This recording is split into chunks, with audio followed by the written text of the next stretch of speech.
नमस्कार दोस्तों, मैं हूं पवन नाहर और आप देख रहे हैं पीएन वॉइस। थानला में हमारे बीच पीपलकुटा के महंत 1008 दयारामदास जी महाराज पधारे हैं। आज उनसे जानते हैं कि राजनीति में जो धर्म का प्रवेश हो चुका है उसको वो किस तरीके से देखते हैं। नमस्कार गुरुदेव। वर्तमान समय में हम देखते हैं कि राजनीति में धर्म का प्रवेश काफ़ी ज़्यादा हो गया है, जिससे जो मूलभूत मुद्दे हैं उससे भी जनता का ध्यान आकर्षण भटकाया जा रहा है। जैसे वर्तमान समय में हम देखें कि कर्नाटक के इलेक्शन है, वह बजरंग दल के बैन से स्टार्ट हुए थे और बजरंगबली तक पहुंच गए। और उसके बाद वर्तमान समय में देखें बिहार में जो है पंडित धीरेन्द्र जी शास्त्री को भारतीय जनता पार्टी कहीं ना कहीं प्रमोट कर रही है। राजनीतिक दल जो हैं वो अब धर्म का सहारा ले रहे हैं। अब उसको किस प्रकार से देखते हैं? भारतीय राजनीति में जो धर्म की जो एक व्यवस्था है वो जायज़ है, नाजायज़ तो नहीं है। लेकिन रहा जहाँ तक सवाल कि एक राजनीतिक पटल पे जो भी कोई कार्य किए जाते हैं उसमें धर्म होना चाहिए, लेकिन इतना धर्म का प्रवेश नहीं हो जाना चाहिए कि कोई धर्म को आड़ में और धर्म के नाम पे अगर कहीं अनैतिक काम हो रहा है तो उससे जनता आहत ना हो। उस चीज़ का राजनीतिक पार्टी के कुछ कार्यकर्ताओं को, राजनीतियों को ध्यान रखना चाहिए। बाकी धर्म बिना राजनीति भी तो अराजकता की राजनीति हो जाएगी। और भारत जैसे देश में, भारत तो अनेक उपासना मार्ग का देश है, इसलिए राजनीति में धर्म हो नहीं हो ऐसा नहीं, लेकिन उसकी एक सीमित दायरे की मात्रा हो। अगर धर्म राजनीति में अगर प्रवेश करेगा तो अराजकता नहीं फैलेगी। लेकिन गुरुदेव, कहीं ना कहीं ऐसा लगता है कि जैसे जब से राजनीति में धर्म जैसे आए हैं, साधु संत को राजनीति में प्रवेश दिया गया, तो साधु संत अपने आध्यात्म से भटक गए हैं। ऐसा नहीं लगता है आपको?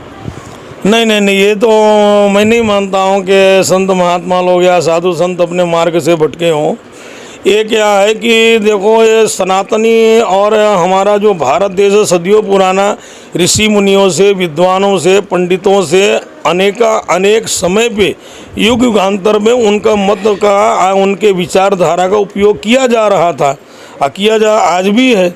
लेकिन वर्तमान में क्या है कि जहाँ तक राजनीति पटल में एक धर्म का जो प्रवेश हुआ है, तो उस धर्म के प्रवेश को क्या कि धर्म को लेकर ही ज़्यादातर उसको प्रताड़ित करने की कोशिश की जा रही है।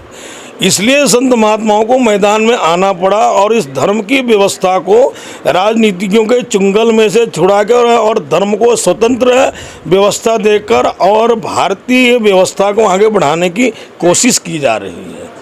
साधु संत आजकल हमने देखा है कि उनको राज्य मंत्री का दर्जा भी मिलने लगा है, तो साधु संतों में भी अब होड़ लगी है कि मुझे राज्य मंत्री बना जाए। इसीलिए कहीं ना कहीं देखा जाता है कि साधु संत में भी आपसी दूरियां बढ़ गई है। इसको आप कैसे देखते हैं? अब रहा जहाँ सवाल के संत महात्माओं का, तो संत महात्माओं का बात ऐसी है कि देखो, संत महात्मा भी क्या है कि हमारे भारत के एक नागरिक है। महात्माओं को भी एक अधिकार होता है कि भारतीय व्यवस्था को कैसे सुधारा जाए। रहा सवाल कि वर्तमान के परिवेश में जो आपका कहना है कि महात्माओं के बीच में दूरियां बढ़, महात्माओं के बीच में दूरियां नहीं बढ़ रही हैं। रहा सवाल कि महात्माओं के अंदर भी अच्छे टैलेंट हैं। ऐसा नहीं कि महात्मा खाली क्या घंटी बजाने के लिए, पूजा करने के लिए, अध्यात्म की माला फेरने के लिए है। महात्माओं का भी एक बहुत बड़ा उत्तरदायित्व है समाज को सुधारना, राष्ट्र की रक्षा करना और समाजों की बुराइयों को दूर करना। ये महात्माओं का प्रथम कर्तव्य है। उसके साथ साथ में आराधना भी करना है और भगवान की पूजा भी करना है और लोगों को क्या है कि परमात्मा से जोड़ने का और अच्छे उपदेश देने का भी उनका उत्तरदायित्व है। एक बात और है गुरुदेव कि वर्तमान समय में हिंदू राष्ट्र बनाने की जो मांग है वो तेज़ी से उठ रही है। हिंदुस्तान अपना सांप्रदायिक राष्ट्र है, सभी धर्मों को अपना प्रवर्तन का भी अधिकार है। ऐसे में हिंदुस्तान को हिंदू राष्ट्र बनाना कितना जायज़ है, आप उसको किस तरीके से देखते हैं? हिंदू राष्ट्र की जो एक हमारे भारतीय लोगों की, खास करके हमारे हिंदू समाजों की जो इच्छा है उसको पूर्ण करना चाहिए। हमारे भारतीय जो वर्तमान में जो भी राजनेता हैं या राजनीतिक करने वाले जो भी सत्ता पे बैठे हुए सत्ताधारी है, हिंदू राष्ट्र घोषित होना चाहिए। क्योंकि विश्व में अगर कोई एक इस्लामिक राष्ट्र है या फिर कोई क्रिश्चियन राष्ट्र है, कोई बौद्धिस्ट राष्ट्र है, तो उसी प्रकार से हमारा हिंदुओं के नाम से कौन राष्ट्र, आप ही बताइए। कोई से विश्व में तो भारत के अलावा बहुसंख्यक हिंदुत्ववादी कोई राष्ट्र तो है नहीं। इसलिए हमारी भारतीय लोगों की ये मांग जायज़ है कि हिंदुस्तान के हिंदू राष्ट्र घोषित होना चाहिए। बहुत बहुत धन्यवाद। तो आप देख रहे थे पीएन वॉइस, जहां पर संत महात्मा की जो भूमि है उसको हिंदू राष्ट्र को घोषित किया जाना चाहिए।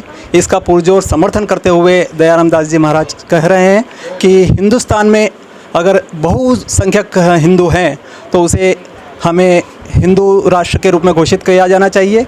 साथ ही उन्होंने कहा कि अगर राजनीति में साधु संतों का समावेश होता है तो अराजकता से बचा जा सकता है और आपसी मेल जोल से व्यक्ति रह सकते हैं। इसलिए अगर राजनीति में धर्म प्रवेश करता है तो इसमें कोई भी गलत बात नहीं है। बहुत बहुत धन्यवाद। आप देखते रहिए पीएन वॉइस।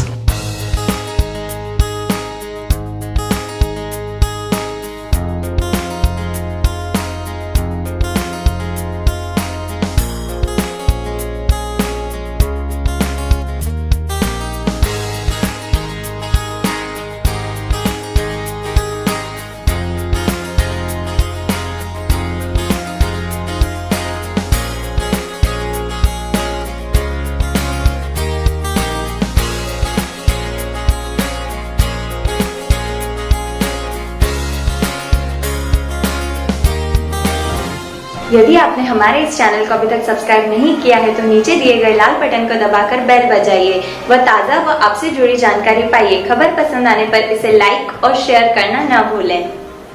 आज के लिए बस इतना ही। बहुत जल्द फिर मुलाकात होगी आपकी ही आसपास की खास घटना व मुद्दों के साथ। तब तक के लिए नमस्कार।